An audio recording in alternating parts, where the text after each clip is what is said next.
Hello there. I'm Aaron Draper, and this is Nathan Nelson, and we are Aaron and Nathan. And we're back today to talk to you guys a little bit about the movie that's been like number one, I think, on Netflix. I'd say for at least a couple weeks, Adolescence. It's And I like a know it's mini highly series, right? controversial. It is. It's like a limited series on Netflix. If you haven't watched it, watch it. There's going to be some spoiler alerts. Nate and I are going to talk about some of the topics that have been expressed or sort of viewed, not even viewed, not expressed. Some of the things that came up, right, in adolescence, some of the issues. Um, but yeah, we're going to talk about a little bit. So if there will be spoilers, and I'll include that in the description. So just make sure you've watched Adolescence and you're really sort of ready to talk about it a little bit before you watch us. Okay? Yeah. Yep. Okay. So full disclaimer, I don't have children. Doesn't mean I don't have opinions on children or opinions on pretty much everything. I just I don't have kids, and so some of this stuff I'm going to be a little out of my element in terms of like how I would do it because sometimes I don't know. I've never tried it, and so Nate's going to come in and like really fill in those parts of this discussion, and I'm going to be a little bit not as experienced in that. So just know that at the get go, Nate has kids, and he's probably got some deeper thoughts on this and more experience, and I have none. Right. Maybe. So Nate, do you want to talk about the plot of it, or do you want me to just cover Why don't you the talk plot about of the it real quick? plot and I'll jump Okay, in? for sure. Okay. So the plot, you guys, again, this is for those of you who watched it. There's Jamie. He's a 13-year-old. They live in the UK. Katie is this gal he's interested in. I think she's a year or so older. Turns out the plot goes sort of like this. Jamie likes this gal. He doesn't know how to tell her he likes her, maybe express it. So he stabs her 7 times. He ends up going to jail.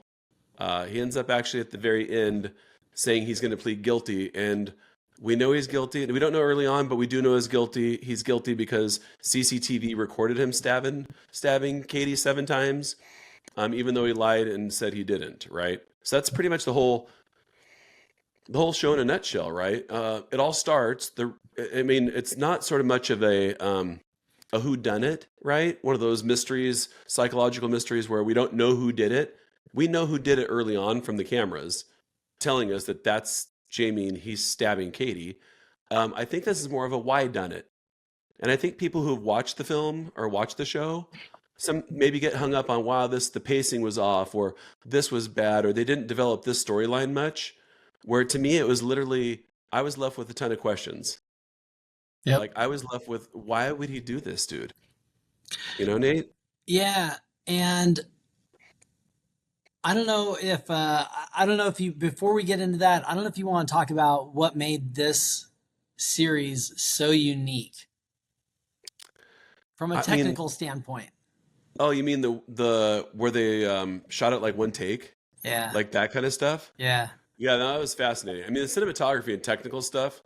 I mean, I think it was really fun and really super interesting to watch for Yeah. sure. Yeah. Yeah, 100%. It just created a completely different vibe. And I think the vibe lended itself to the serious nature of, what they were, what they were working with there. But yeah, I Yeah, you mean, mean the technical? You mean like the filming actually supported and elevated like what they big were time. talking about? Like It what? Oh created yeah, a lot of okay. tension, Oh, you know. 100%. Oh, dude, yeah. No, I was tense the entire time and didn't even know why. Yeah, yeah, it Yeah. was very, very well done.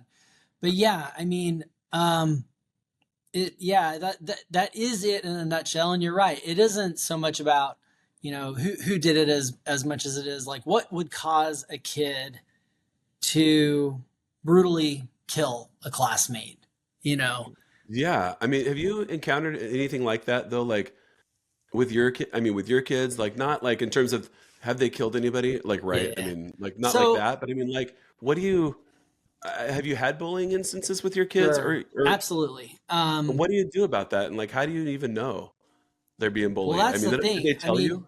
I don't think you do know many times. I mean, and Oh, I have a pretty good relationship with my kids, I think, but that doesn't mean that they're letting me into their world all the time. And as a parent, it seems like it's a lot of guessing sometimes, watching for a mannerism that's off, maybe some, the eyes glance down, when I'm asking a question, I always ask them. So for instance, I have a daughter who I'm very keyed into her body language, how she talks, her voice inflections, everything else. And there are times where we could have the same exact conversation that we had yesterday, but something about how she's talking or acting means something. Oh, And yeah, and so sometimes what it takes is me saying, let's get in the car and go for a drive. And so we'll hop in the car and go for a drive, and I'll just ask. I'll say, something seems a little off, and I'm not telling you, you have to tell me, what's going on, if there is anything going on, but I just want you to know that if you want to talk about it, you can talk to me about it. And yeah. more often than not, that has led to some really interesting conversations, Huh. not always on I'm bullying. glad. Well, I mean, I'm glad your kids are so open to like talking to their dad. I mean, I don't know what I would have done with my parents if they approached me like that. I mean, usually I thought, like literally take the fifth. Like if you don't, say anything, you won't incriminate yourself type of idea. And so Yeah. I clammed up a lot when my dad would ask me questions, Yeah. and try to like, you're going to have to squeeze it out of me. I mean, I'm not going to give up anything. Right. Um, so I mean, I think that's great that you have that relationship with your kids. And it makes me think though too, Nate, that you're sort of more present than I know when I look out and see a lot of people with their kids outside doing stuff and being with their kids, like quote, being with them, that they're never really present with them. They're like on their phones. Well, Like, so I mean, the fact that you're not on your phone, doing stuff or texting or whatever, when your kid comes up to you, you'll miss her body language, right? yeah. Like you totally miss that if you were on your phone and distracted. Well, I should amend that a little bit Okay. because I'm present when I'm present. Oh, okay. So I'm When you're not, not present, you're not going to pick up on that stuff. Like no, just like sometimes I miss that stuff. Sometimes yeah, I'm in my own world. I'm in the middle of a project or I'm stressed about work, and I can miss this. In fact, it's happened several times where I'm completely oblivious to the fact that one of my kids is suffering.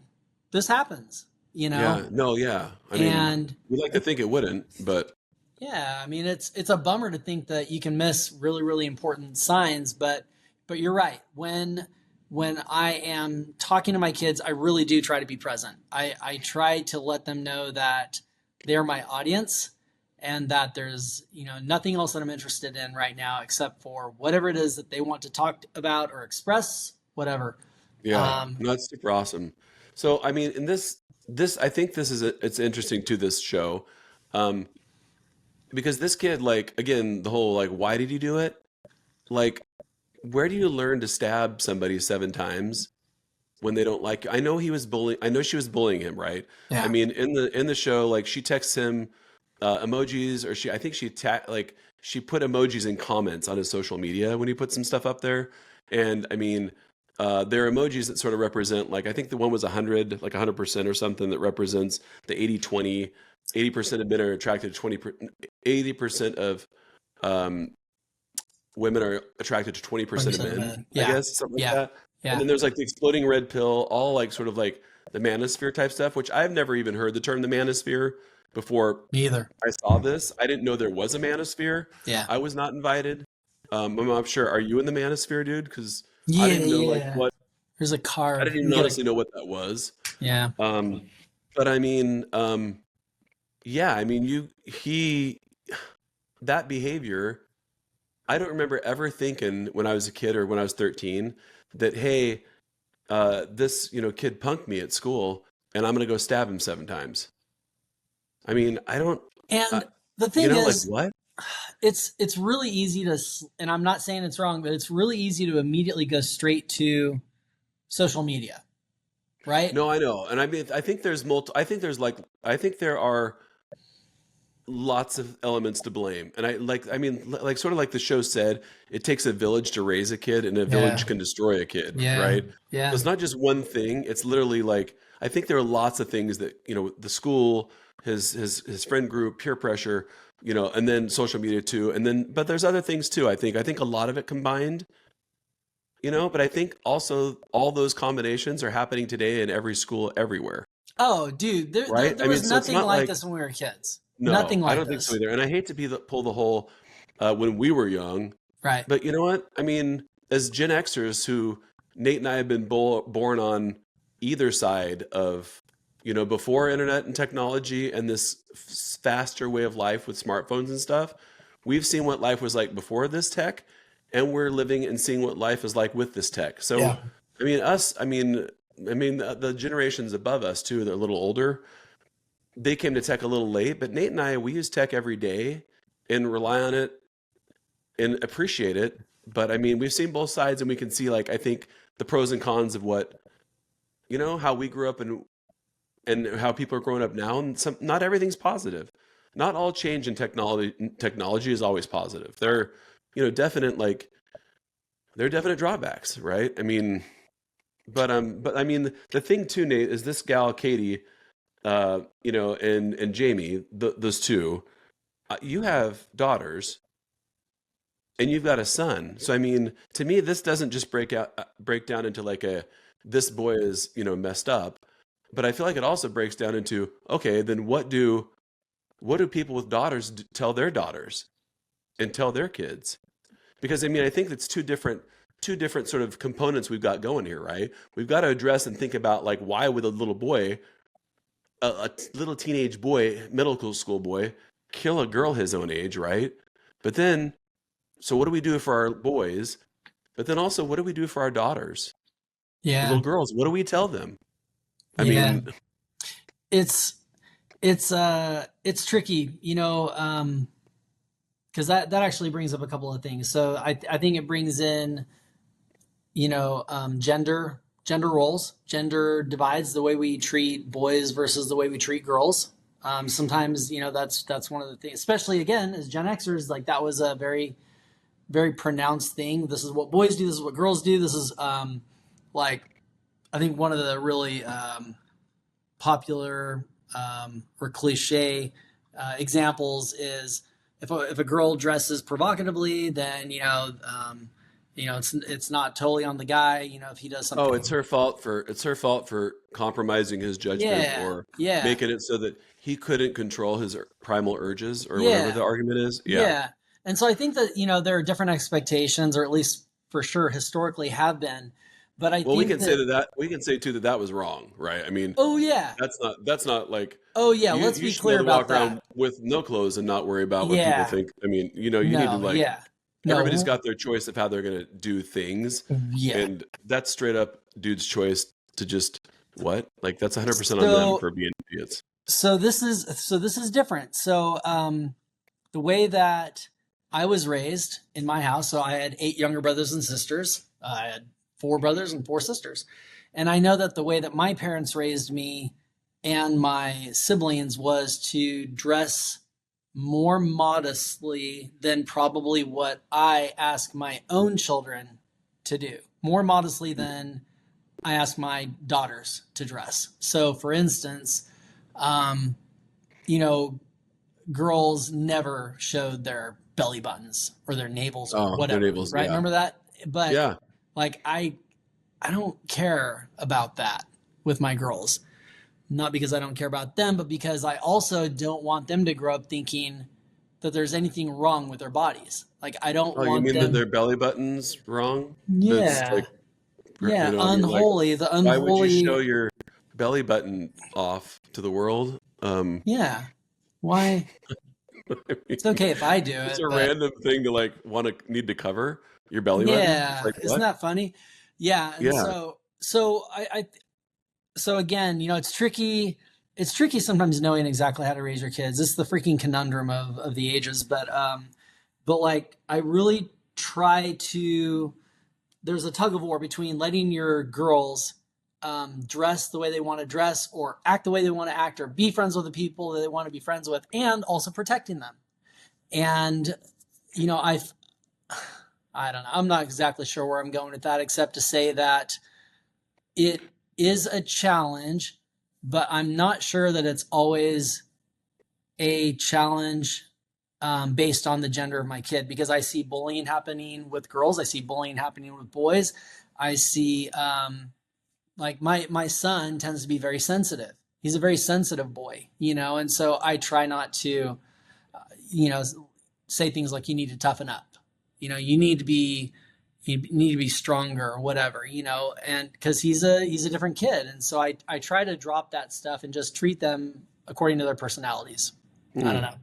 I'm not sure I'm really answering your question, but No, well, I mean, I just think that I mean, I think you sort of answered it where I mean, like, right, where there's maybe two different like strategies you'd employ here for parenting.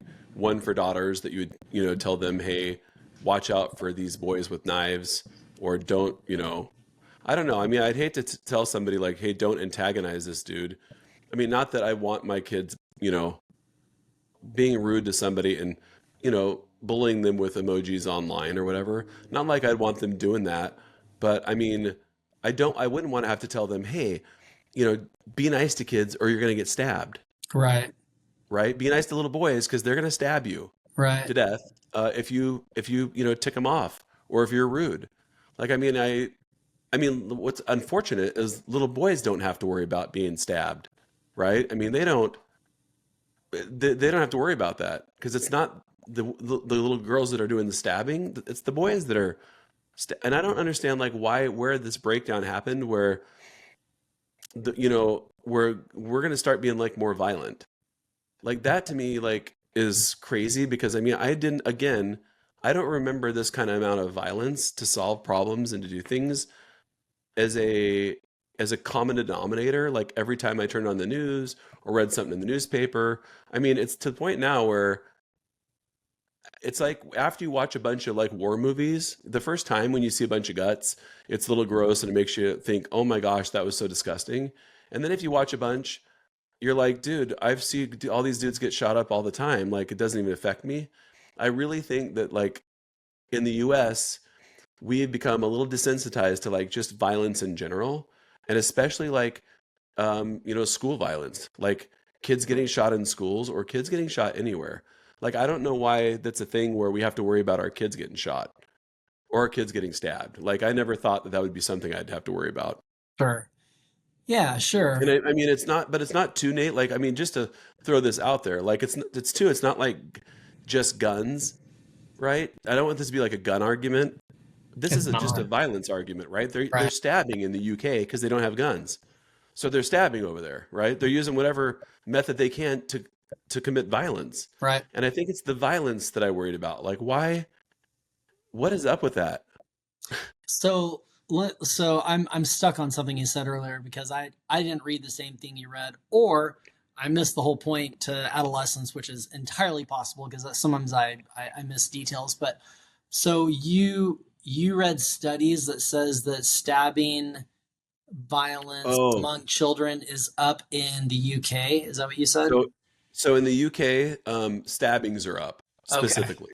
Okay. That's what the co-creator of Adolescence said, like in an interview. He said, stabbings are up in the UK. That's why we went there, and they just want Got to.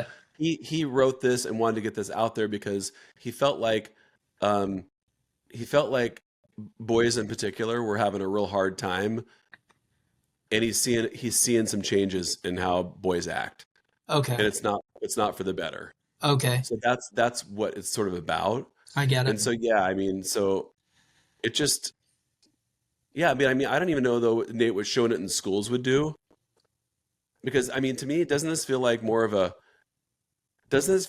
because if you show it to schools, all you're doing is saying, hey, this kid, killed this little girl, and what did they take away from it? I mean, it doesn't explicitly say stuff like "don't be on social media" or "this is how you should treat people." Okay. I think it's honestly more for parents. Well, I don't know I because mean, I think that the answer to your question might be so why would we show this to a kid, right?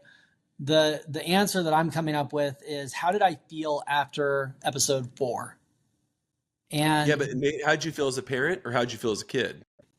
how I felt as a person to start, Oh, okay. Well, that's okay? different. Yeah, Because for sure. I was overwhelmed. Okay. I was overwhelmed by how heavy the subject was and just how it unfolded in front of me over the course of 4 hours.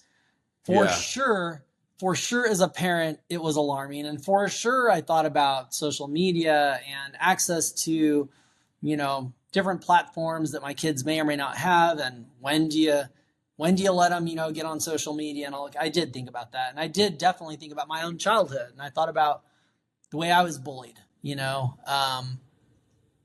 But for me, the takeaway, would I let a kid watch this, or would I recommend a kid watch this? Yes, because I would hope that even if they didn't pick out the nuances of what we hope they would, which is like, should I be on social media? What is appropriate? It's not. Hopefully, they feel the impact of how important it was. The fact that life is valuable. Yeah. And this girl lost her life early. I mean, those feelings alone can, you can walk backwards from that. Well, why'd she get killed? And I think kids are pretty savvy. I think, like, I'm thinking about my kids. I think definitely 3 out of the 4 kids, in fact, I told my 2 18-year-old girls, I'm like, you should watch this. Like, Oh, good. this Have is they really watched good. it? Not yet. I I'd be actually interested to started see to what watch they it with, thought. what's that? I'd be interested to see what they thought. I started to watch it with my oldest, Okay. and she really liked it. Okay. Yeah, it affected her the same way it affected me, which is like, it was really, really good to watch, but also just a baseball bat to a head. It's very, Yeah. very, very heavy content, but I know she intends on finishing it. So yeah, I'm going to tell especially my 3 girls, you should watch this, And I think that's the other thing is, like, sometimes as a parent, like, I can't, like, to what you're saying, like, I can't talk about all the things I want to with my kids. For some reason, it just doesn't click sometimes, like with you and your parents, there's just some things you just won't No, discuss. right. But Yeah. if the show can, reach a part of my kids that I can't, then that works for me. Or maybe just spark discussion too. Even then. Even that, like, become a topic for something you guys can, like, sort of discuss. I mean, as Yeah. a segue into it, right? Yep. Um, I mean, what age do you think it's okay to give kids smartphones and be on social media and have Instagram handles and all this stuff? Because that's where largely they're going to get a lot of influence that we can't control. So What age do you think that's I okay? think the way that these conversations inevitably go is, the question is what age, and then the answer is kids are different, so it can't be an age So assignment. it And depends. it Okay. depends, right, based on the kid, their experience, their personality, their maturity level, whatever. That makes sense. But I think inevitably, again, and I'm not trying to conflate. I know there's differences between kids and adults. I know there is, but it's like it's a person thing. I mean, I think about adults around me who, they're on their phones all the time. They're getting their news from social media, whatever. And I think that it's sort of like, I watch my kids and I look at the first 2 and I'm like, I think that they're okay to have their phones when they're 13, 14. I think they'll handle them appropriately. And they really have. Okay. Then I have other kids who I think, well, they probably won't approach social media the same way. And that does concern me. At the same time, I really want to know where my kids are at, because the world is more complicated than it used to be. And the whole thing, where, well, when I was a kid, we didn't come home until whatever, the lights Street lights turned come on on. or whatever. Right. Yeah. Like, it's not the same, Well, I mean, so yeah, I mean, so you would like to know where your kids are at any given time? No, Oh, no. Roxy and, sorry, I guess I have to use names, but like Roxy and Reagan, I'm not going to get through this without saying names. So Roxy and Reagan, no, I don't care where they're at, because well, they're also 18 though, right? they're 18, but I mean, 2 years ago I felt the same way. Okay, but I'm going to say they're adults, They're right? adults. I Yeah, mean, so totally. they're pretty much adults. These quote kids, those are adults right The now, and right? and our entire family, we share our locations to each other, Yeah. all of us. Okay. But I would never require it of them, because again, they are adults and they're very responsible. So I leave that to them to do what they want. I know. So that's mind blowing to me. Like, you are a very uh, progressive parent. I don't know if that's how you call that, but oh my gosh, I can't tell you how many of my students who are 18, 19, 20, their biggest distraction every day during class are their parents texting them, wanting to know what they're doing, where they are, how's your day, get back to me. Constant communication with their parents. they're in constant communication with their parents. That sucks. So it's like these are adults and young Yeah. adults, and I get having good relationships with your parents, right? And your mom and dad. But if your mom is texting you all through my class, I mean, I don't know. This happens a lot. This happens a lot. That's crazy. It didn't used to happen. It didn't used to happen about, 10 years ago when I first started. I was teaching adults 10 years ago, Yeah. and it was very different. The demo was very different. Never got mothers calling or emailing about their kids' homework. Yeah, and mind you, I'm a professor at a university, and I never ever thought I would get a call from a mom asking about their kids' homework. Like never, dude. So it's been the maturity age of my kids that I teach now has dropped considerably. That's And a crazy. lot of it is deals with parents who literally just can't let their kid grow up or are obstacles to I think to their kids growing up. I think So there's too much I think there's too much connection sometimes. Like I you got to cut the cord, dude. it's I mean, and really, I mean, in my mind, I was trying to do that earlier because a kid can't just go hot water to cold water. And so they right. need to have a sense of a little bit of disconnection from their parents, just a little bit, Like a where little they're like, discomfort, right? So that they can choose yeah, things on their own yeah. And and see how it so, worked out. in Yeah. fact, so one of the things that I've talked about this in Sunday schools, I've talked about this with kids out, outside of my own family.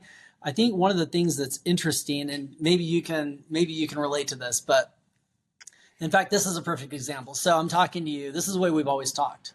We've always talked this way. There's nothing weird or unusual about this. And we are Thanks for making 20. it weird. You just made it weird. I can make it weirder. Hold tight. I think there's nothing weird about this. I can make it weirder. Oh, good. But Please do. so 28 years ago, 27 years ago, whatever, I have those memories. I think about how we talked, how we conversed, and then I look at us now and it feels like, it's not what I imagined. Because when I was 28, I thought, well, when I'm 50, I'm going to act this way and I'm going to think this way and be this mature or whatever. And what I finally realized now at this age is that I feel the same way I did when I was 18, Oh, dude, when I was 20. 100%. I have 100%. Not, insecurities I mean, galore. yes. Yep. I have no idea what I'm doing. I'm constantly trying to figure out who I am at the age of 50. Who am I? And what do I want to be when I grow up and all that? And so what I've done is I've taken that and I've told my girls, I told them as soon as they turned 18, I said, and they know this phrase so well, I said, you're baked. You're done.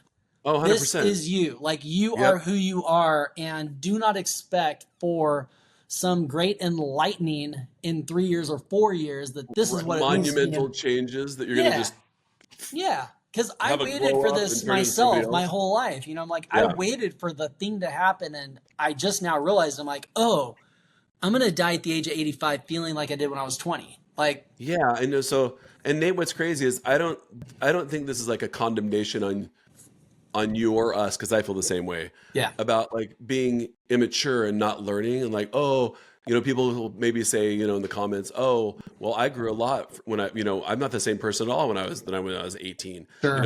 I didn't grow until, I'm about what I was when I was 25, or I grow every year. And I That's understand. all that's true, dude. Yeah, But I mean, at the end of the day, our parenting ends at 18 and we're going to go on and learn other things. But I am largely like you. Maybe I'm stunted. I don't know. But I'm largely like you, the exact same person I was. I've just experienced more and learned more, but I'm still that same exact same exact person, right? yeah, My body is just older. Like it's yeah, just crammed into an older body yeah. that can't do the things I still think I can do, probably. And But no, I think you're right. My mom said that too. She would tell us, just like you told the girls you're baked, my mom would be like, I consider when you guys are, 18, you're done. Like you're going to be who you're yes, going to be, you yep, know? that's it. That's exactly it. And again, not that if we're making terrible mistakes at the age of 18, not that we can't fix those or become better or whatever, but as far as those two girls go, I mean, I know who they are. The only thing that's left for them is to know who they are and that this is it. Like if they're okay, I'll take it back one more time. So one of the things that scared me as a kid was seeing people who were 4 years older than me, and I'm gonna bring it back to the church for a second, if that's okay. So people would go on their missions and come back 2 years later, and they seemed like very different people to me. They seemed very Oh, mature. They seemed very like they had their act together and all that kind of stuff. And so that's where I started to feel like, wow, there's all these different iterations of life where I'm going to change and become more mature. And I waited for this for forever, you know? And so the thing I've been trying to tell my girls is don't put that pressure on yourselves that you have to be something completely reborn or, you know, butterfly or whatever, you know, every couple of years, you know, that, we're getting way off topic, but basically the girls are who they are. And so they are as responsible now as they're ever going to be. If they yeah. handle social media properly, if they don't, there's nothing I could teach them. They know everything, you Well, I know? mean, in that spirit, right? I mean, at the very end of the show, the parents were both sitting there going, "What could we have done?" Mm. Right? Yep. What could we have done? What did we miss? Like, how did this go seriously wrong? Yeah. And they're blaming themselves. I mean, I don't know about you. I mean, but I feel parents are a little bit to blame if your kid does that. I think the whole nurture and nature like argument, like, is it all everybody's who they are, or can they be affected by their parenting? Yeah, I think parents are to blame. I mean, honestly, I think parents have dropped off the map when it comes to like parenting and like literally being present with their kids and not on their phones. Like the addiction of phones to me is not just for like kids and adolescents, but I've seen so many adults on their phone with their kids Yeah. and their kids literally craving attention, trying to get their attention or trying to do something or show them something. And they're literally texting somebody else that's so much more important. Yeah. And Yeah. so, I mean, we were in Hawaii on a work trip, and I saw loads and loads of kids with these big, huge plastic like covers on their iPads so they could watch stuff. Yeah. And then I saw a parent give three of their kids those, and they just sat there and watched. And the parent was on their phone. None of the kids and parents were interacting. Nobody's doing anything. Like literally, they could have been on other planets. And I wonder, I know parents need a break, and I know it's important for them to have like downtime. And I don't know how stressful it is, right? I know, and I know you do. But I mean, I don't know. The mom said at the end of the show that she would go by his room. He's 13 at like 1 a.m. and he'd be online still, and he'd be on the computer still, going down rabbit holes that 4chan and Reddit and stuff that she didn't even know about. Yeah. So I So, mean, to me, dude, that's on her. so She's she's 100% to blame for not knocking on the door and saying go to bed now or unplugging his freaking computer. yeah. So I I want to mean, throw this out there real quick. So first, you said something that caught my attention, which is, you know, you said I'm not a parent, you know, and so I don't know whatever. I don't know that that's really a reason to not be confident in your opinion, because I think that you don't have to be a parent to be able to observe society and observe parenting and kids and what I mean. Like you said, you know, you're seeing um, families on phones rather right. than, you know, conversing. I don't think that that takes, you know, being a parent to be Yeah, I able to mean, recognize. I have two like photos, dude. Like Yeah. here's a photo, right, of like the mom sitting here. They were there for like a couple hours, and she didn't pull her head off her phone, and he didn't pull his head off his phone, and it was a mother-daughter like dinner. They didn't talk at all. And I get people need their space, but I That's mean, crazy. yeah. And then it just this to me, this kind of behavior, like I'm seeing it over and over. I was even going to do a photo project on it. It's just like the parenting has been given. It's like almost giving your kid a pacifier, a digital pacifier, Yeah, right? it is. And the parenting has been switched off, and it's like, here, you take care of him YouTube for a minute because I'm busy and I'm overwhelmed. And Yeah. I get people being overwhelmed, but dude, what do you think would have happened, Nate, if she wouldn't have let him get on this computer all night, every night, as a young teenage kid? I mean, do you worry about like, do you worry? What are your rules for your kids? I mean, do you worry about them getting online and Yeah. seeing stuff? I mean, do you have safeguards? Like, how do you No, make I sure mean, that yeah. you talk So about it? Like, what's the deal? so this falls back into the age category type of approach, which is I don't have any rules. I don't have specific, you know, this is what you do or this is not what you do. Whatever. I don't have that. But also to the second part of what you Right. said, yes, I have installed things on my own home network to filter and to send alerts on different types of traffic, whatever. Right. So yeah, I mean, I'm highly aware of it. And by the way, that stuff is never bulletproof. Like No, anybody right. who thinks that, some kind of ad guard or whatever is going to, protect them or their kids. It's bull crap. All you're doing is mitigating, Right.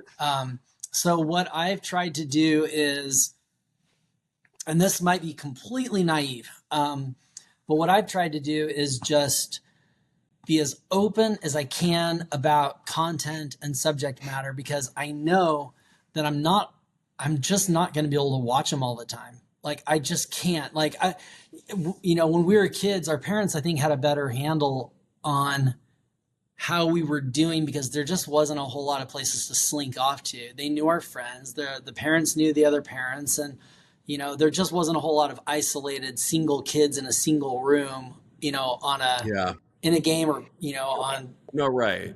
Yeah. And so, Well, I mean, now the devil's in the details, I guess, right? I mean, because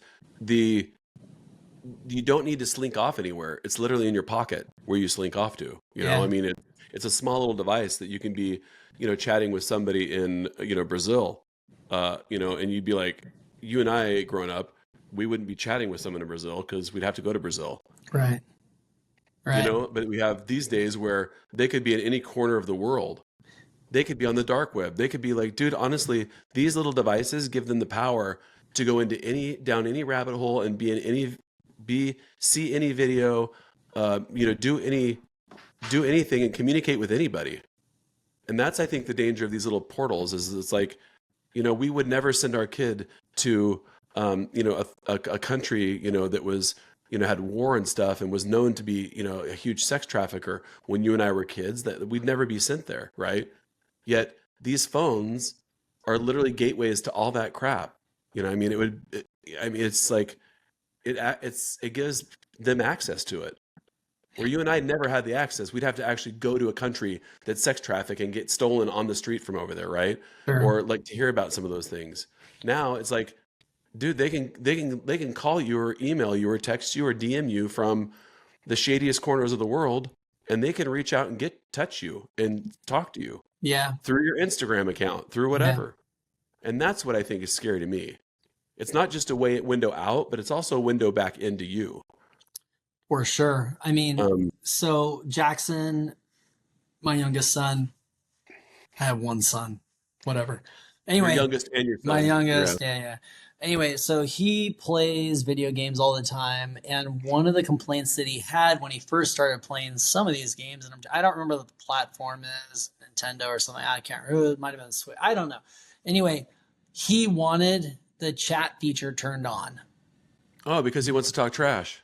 Well, yeah, he just wants to have that little, like, whoever he's playing against, he wants to.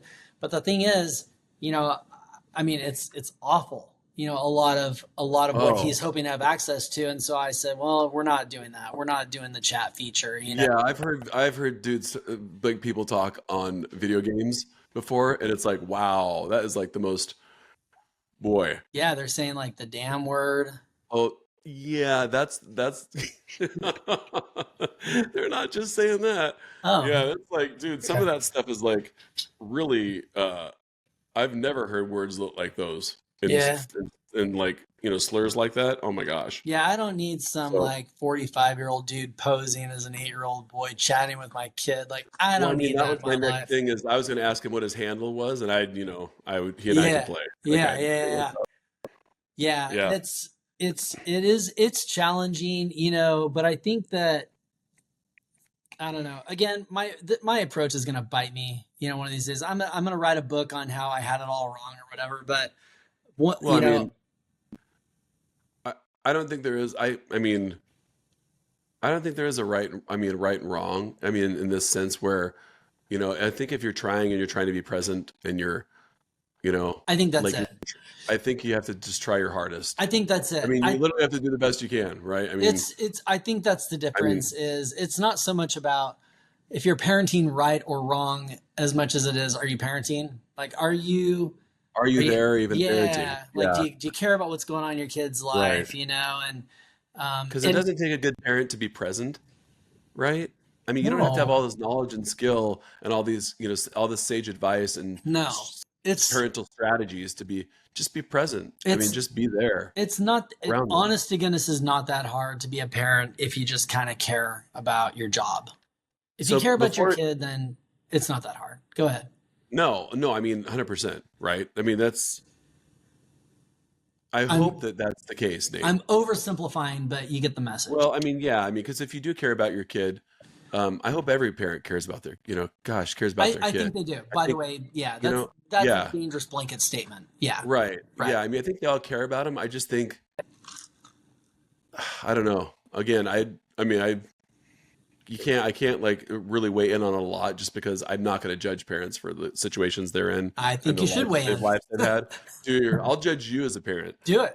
So lastly, just to just to sort of finish off, I mean, this whole thing boiled down, the whole film boiled down to sort of like Jamie's interpretation of what it meant to be a man and like what kind of man he wanted to be, right? Or what kind of man that social media and these other influences, maybe even a little bit his dad, what they were teaching him about being a man and about getting into manhood and what a boy should do to be a man.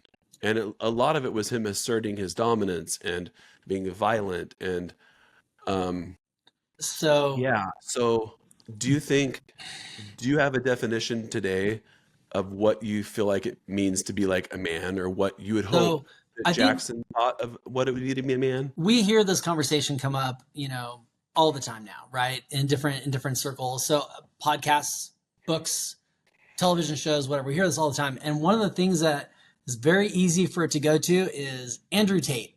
Almost every single time his name comes Yeah, up, right? I know. Or Joe Rogan or some of those. But Yeah. rightfully so, I think, because oftentimes the water is muddied by people who don't have the best intention for your kids.